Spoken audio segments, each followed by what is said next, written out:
This Sun-Gazette video coverage is proudly sponsored by Woodlands Bank.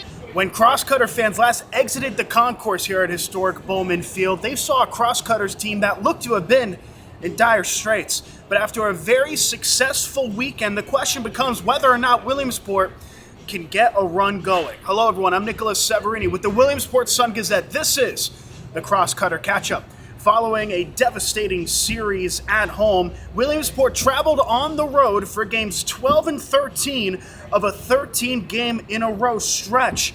But they would exit State College with two crucial victories against a team that at one point was in first place in the second half draft league. And what's most impressive for the Crosscutters is that they got those wins in two very different fashions. On Saturday, it was a close-knit 3-1 victory against the State College Spikes, and Jackson Mayo would provide all of the offense. One of, if not the best player in the second half of the draft league, would have a 2-run home run in the third and an RBI double in the fifth to help lead the Cutters to the victory. Of course, just one run given up, and that was thanks in large part to Colton Cosper, who continued his excellent start to the season. Cosper, in 6 innings pitched, would not give up a walk and only 2 hits across the 6 innings with 7 strikeouts and 0 earned runs for a massive Williamsport victory. Their second win on Sunday would come in much different fashion.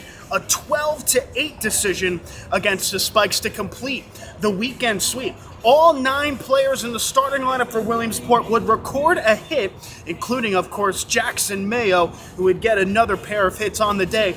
But the plaudits belong to the bottom of the order. TJ Rockerbomber, who was struggling at times at home, would go 3 for 4 with 3 runs batted in and 3 runs scored. And probably the biggest difference maker in the game, Marquise Jackson. Jackson, coming into Sunday, was 1 for 16, but would go 3 for 5 with 3 runs batted in, including a 380-foot-plus home run to help give the Cutters a late victory in a high-scoring affair. So after those 2 games, Williamsport now find themselves 6-6 on the second half season. That's tied for third in the draft league standings with the Trenton Thunder and a manageable 2.5 games back from now first place's West Virginia Black Bears. They'll be taking on now the Mahoning Valley Scrappers, who are 5th in the draft league with a 5-7 record.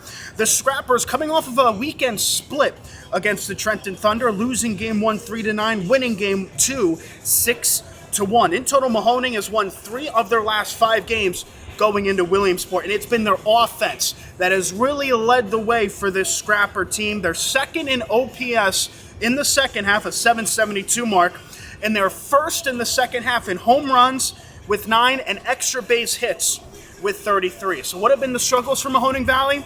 Unfortunately, it's been on the mound. They're 5th in ERA in the second half, a 6.58 team ERA, and they have also conceded 123 hits in the second half. That is most in the draft league. Players to watch for Williamsport for this series: we will potentially see a couple debuts at historic Bowman Field, including tonight, where we'll see Safaya Villarus Maui. Apologies for my pronunciation there. But the first baseman from Hawaii is set to make his debut tonight at historic Bowman Field from Hawaii. Played most of his collegiate seasons there. In college, spread across 3 teams, he would finish with a .295 batting average. He spent his 2025 season in Chaminade.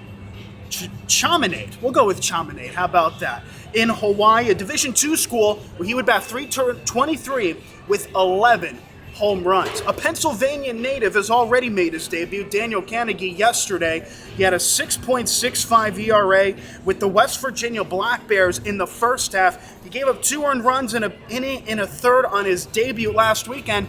He just might feature in the Keystone State once again this week in what is sure to be an important series for Williamsport.